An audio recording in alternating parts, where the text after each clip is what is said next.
Alam ba ninyo na ang monarch butterfly ay karaniwang na nagsisimula ang paglipat sa panahon ng taglagas? Habang bumababa ang temperatura at umiikli ang araw, kalaunan sila na may kaagad na bumabalik sa hilaga sa pagdating ng panahon ng tagsibol.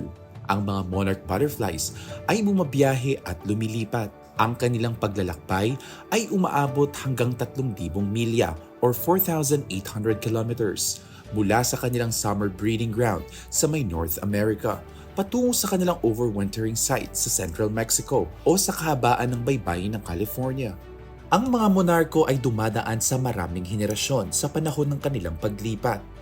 Ang kanilang paglalakbay sa timog ay karaniwang kinukumpleto ng kanilang huling henerasyon na kilala bilang super generation na nabubuhay ng mas matagal at maaaring makaligtas sa taglamig. Ang henerasyong ito ang gumagawa ng paglalakbay pabalik sa hilaga sa tagsibol. Ang ginagamit na basihan ng mga monarko sa kanilang paglalakbay ay ang kapaligiran, kabilang ang posisyon ng araw, magnetic field at landmark upang mag-navigate sa kanilang mga ruta ng paglilipat.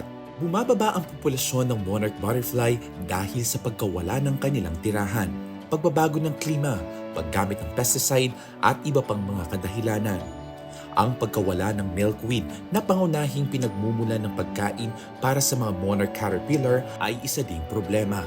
Ang mga pagsisikap at pag-iingat ay nakatuon sa panunumbalik ng kanilang tirahan. Salamat po sa Diyos sa panibagong kaalaman na ipinaunawa sa atin sa araw na ito.